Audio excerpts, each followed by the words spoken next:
Okay, so I just got back from Bali, and in the middle of Bali is a place called Ubud, and Ubud is stunning. It's beautiful. Like it's full of green, lush trees, rice fields. It is. I love it there. Okay, and the type of people that go to Bali, who then spend time in Ubud, are into their yoga. They're into meditation. They're most probably vegan. I'm sorry to if I am stereotyping everybody who lives in Ubud, but yeah, there's loads of vegan shops. These guys are just big into meditation and you know and spirituality. So when I was there, I got asked to take part in a cacao ceremony, and I remember thinking, like, what's that like cocoa? That my gran used to give me, but no, it's very different but similar. So cocoa is COCOA, and cacao is CACAO, and they both come from the same place.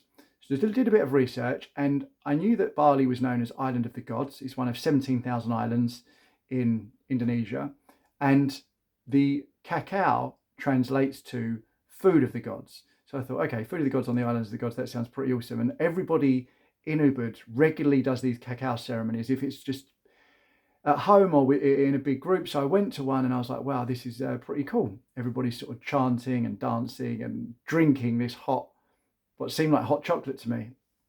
So what actually is cacao? Okay, so if you imagine a chocolate tree, it's just a normal tree with the fruit of chocolate on like these oval shaped pieces of fruit on the end. When you open it up, you've got the seeds or the beans. Now, here it is, if you process and roast those beans, then they can become cocoa beans and they can become chocolate. If you do not roast them and if you do not put them through any type of process and you get them in their purest form, it's cacao. So this is like the purest form of dark chocolate. And so that really piqued my interest because I always heard dark chocolate was good for you. I love dark chocolate. Like I eat less of it now because it contains iron, but I still love a little bit every now and then. So I thought, okay, why is this such a big thing in Bali? Why is everybody doing these cacao ceremonies? So I started looking into it, and the different types of cacao. You've got ceremonial cacao, you've got normal cacao, and ceremonial cacao is produced, I can't remember the exact line, but it's produced with love and intention and, taken spiritually. It's along those lines. You can see the people in the factories, wherever they make it. Well, it won't be a factory, but it'll be in a ethically produced forest somewhere, and they'll be dancing around it. And that's how I kind of see them making this, because it's difference between ceremonial cacao, which is more expensive, and normal cacao. So a ceremonial dose is 40 grams, which I would not recommend anybody take because it sounds like a lot to me. But a normal dose would be 10 grams, and I had 20 grams at this ceremony. I felt a bit jittery, but I'm going to try 40 grams of this and let you know how I feel. But 3 minutes. But if I had a pound for every time I've read a blog that someone has said cacao has changed their life, I would be like a dozenaire, if that's such a thing. Like I'd have some money because just keep on reading these blogs and these YouTube videos where people say it's so good. So I thought, okay, let's look at the science behind cacao and see what's the. There's very, very, very, very few studies on it on the National Institute of Health website. But the one that I did find said that this is a superior superfood antioxidant and that it is anti-inflammatory. So that's a given. That's what we're told.